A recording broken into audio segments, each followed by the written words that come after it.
A major development has surfaced at Tesla's Fremont factory with the spotting of what appears to be the clearest footage yet of the 2026 Tesla Model 2 prototype.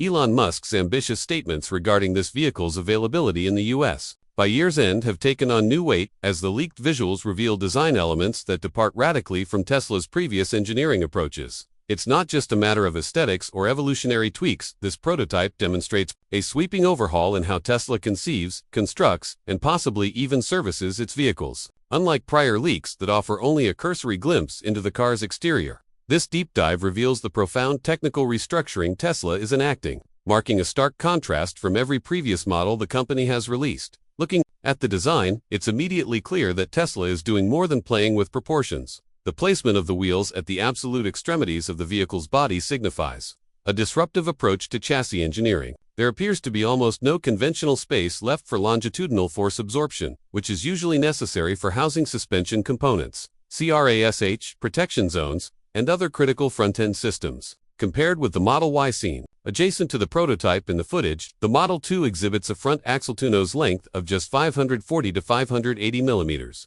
while the rear measures 490 to 520 millimeters.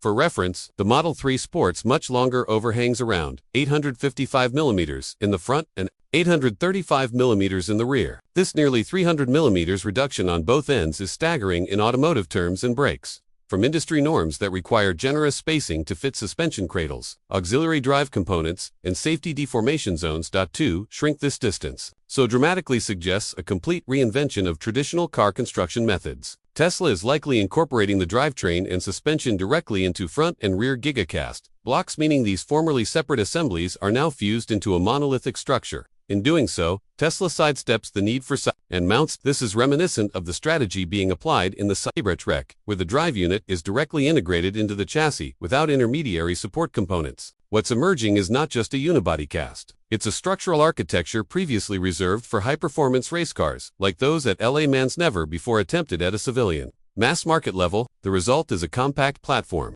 that still delivers dynamic control, capable of maneuvering within a turning radius under 5 meters. Ideal for dense urban settings in both the United States and Europe.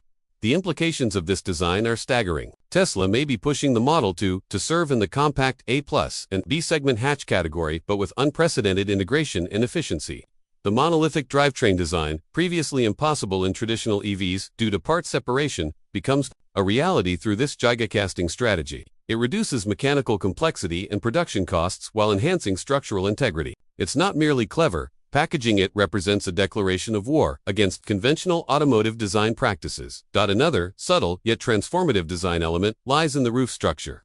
The rear roofline, in particular, breaks from Tesla's long-standing design language, from the B-pillar backward. There's a noticeable angular divergence at the C-pillar, creating a steep 20 to 25 degree break between the upper roof and the rear glass. Unlike previous Tesla models that maintain a smooth curvature for aerodynamic efficiency, this sudden angular shift signals something else: modularity. The curvature radius drops sharply to near zero, creating the appearance of a detachable roof block. The presence of a visible gap, estimated at 55 to 70 millimeters between the C-pillar and the rear spoiler, is a telltale sign. No other Tesla model includes such a disjointed roof-to-body integration. This prototype suggests that the roof is not a permanent fixture but a removable component. Such a structure opens the door to multiple configuration variants. A base model might use a cheap laminated metal roof, while an upgraded version could sport a panoramic glass option. Even more intriguing is the possibility of a solar roof capable of generating 180 to 210 watts, useful for supplemental battery charging or powering ventilation systems. These roof modules appear to be designed for quick swap-outs using 4 to 6 locking mechanisms, a single plug-in for data transfer, and 12-volt power connectivity, borrowing design cues from the roof tent interface. A roof swap could be executed in under 15 minutes at a factory or service center. Such a setup allows Tesla to cater to varying consumer segments without altering the main chassis. The aerodynamic rear spoiler can also be modular, allowing customers to opt in or out based on trim level. This isn't just an engineering core, it's a potential leap toward user-customizable electric vehicles. The ability to alter core features, such as the roof, without modifying the structural shell, is something previously reserved for consumer electronics. This allows Tesla to lower the price point on entry-level models while offering lucrative upgrades for premium buyers, all on the same production line. In essence, Tesla is moving toward a mass customization paradigm where consumers can choose structural vehicle components as easily as they select storage size or screen resolution on a smartphone. But the innovations don't stop there. The rear quarter panels of the Model to show cuts that diverge radically from standard Tesla practices. Behind the left rear wheel are two vertical separations, clearly dividing the rear bumper and tail section from the main body. This kind of separation is unprecedented even in Tesla's current lineup. From the Model 3 to the Model Y uses a unified rear assembly, where components such as the bumper, taillights, and rear hatch are permanently joined. With the Model 2, that paradigm appears to be abandoned in favor of a service-centric modular approach. The rear end now seems to consist of two key removable modules. The lower unit, encompassing the bumper, taillights, and possibly some auxiliary systems like sensors or backup batteries, is estimated to span 1,350 to 1,400 millimeters in width and up to 450 millimeters in height. This panel could be removed with just a handful of fasteners and one signal cable, making it easy to replace after minor accidents. Considering that nearly half of all low-speed urban collisions are rear-end impacts, this design makes economic sense. Where a Model 3 might cost nearly $2,000 to repair in such a case, the Model 2's modular design could cut that to below $400. Above it is another separate panel, the upper hatch module, which includes the rear window, hinge, camera array, and spoiler. This panel too can be detached, likely through a mechanism integrated into the roof hinge, again facilitating customization or simple repairs. Entry-level configurations can omit expensive elements like a spoiler or sport venting, while higher TRIMs can add wide-angle cameras and aerodynamic enhancements, supporting full self-driving capabilities. The ability to remove or upgrade these sections rapidly points to a strategy called service-centric panelization, common in vehicles like McLaren's or Ford's iTransit commercial vans, but unheard of in mass-produced consumer EVs. This modularity doesn't just simplify production. It slashes long-term ownership costs and empowers consumers to manage repairs without extensive downtime or costly labor.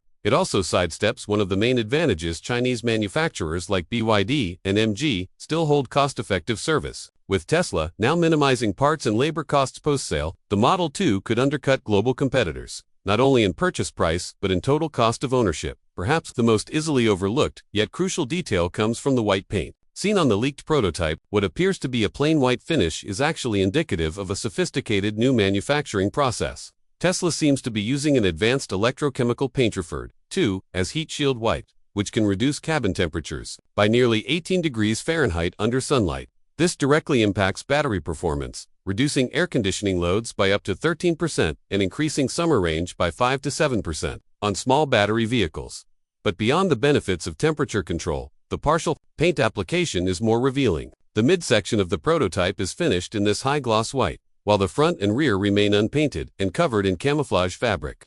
There are no visual indications of masking or decal, suggesting that Tesla is only painting the central body shell and not the entire vehicle at once. This approach, if verified, would be a seismic shift in vehicle painting protocols. Instead of painting the full body in a uniform sequence, Tesla could apply coatings only where necessary, drastically reducing time and energy spent in the paint shop.